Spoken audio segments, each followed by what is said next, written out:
Co-powered by Techno.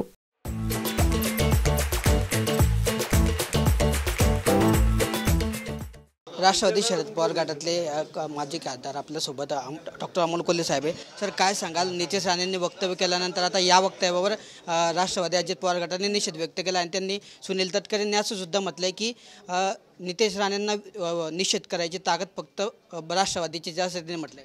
मी ताकद दाखवून देण्यासाठी माननीय प्रदेशाध्यक्ष सुनीलजी तटकरे साहेब हे सत्तेला लाथ मारून बाहेर पडणार का?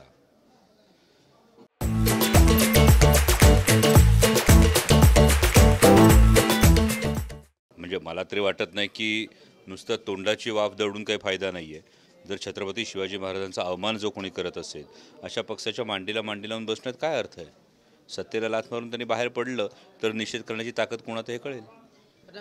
वारंवार आता त्या ज्या पक्षासोबत ते सत्तेमध्ये सहभागी झालेले आहेत त्याच पक्षाचे लोक अशा पद्धतीने वक्तव्य करत आहेत। छत्रपतींबद्दल असतील किंवा मुस्लिमांबद्दलचं वक्तव्य असतील। दुसरीकडे आता अजितदादांनी पण याच विधानसभा निवडणुकीमध्ये मुस्लिम उमेदवारांना पण संधी देण्याचं जाहीर केलेलं आहे। मला असं वाटतं की हा त्यांचा एकतर अंतर्गत प्रश्न आहे आणि आगीतून फोफाट्यात अशी ही परिस्थिती आहे का असा प्रश्न त्यांच्या अनेक कार्यकर्त्यांना पडला असेल। त्यामुळे हा त्यांचा अंतर्गत प्रश्न आहे, तो त्यांनी सोडवावा। ते कोणाच्या इशाऱ्यावर त्यांना हे स्वातंत्र्य आहे का आणि कोणाच्या इशाऱ्यावर त्यांना या गोष्टी कराव्या लागतील हे माझ्यापेक्षा मला वाटतं की त्यांच्या पक्षातले नेते जास्त चांगलं सांगू शकत असतील।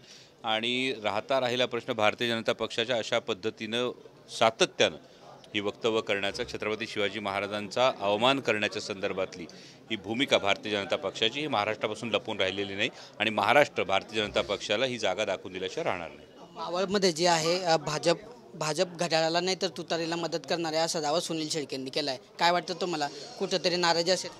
मला असं वाटतं की तुमच्या प्रत्येक प्रश्नामध्ये एक गोष्ट स्पष्ट दिसते, महायुतीमध्ये अजिबात आलबेल नाही आहे। महायुतीमध्येच रस्सीखेच लागलेली आहे आणि जेव्हा पराभव समोर दिसतो तेव्हा पराभव समोर दिसत असल्यामुळे महायुतीमध्ये ही चलबिचल आहे आणि त्यामुळे असे दावे होत आहेत।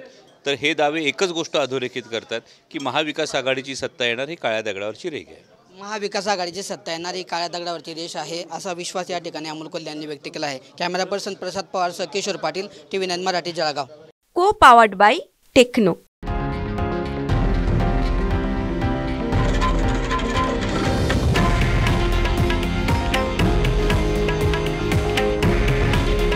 हे आहे देशातील नंबर 1 न्यूज नेटवर्क आणि आपण पाहत आहात TV9 मराठी।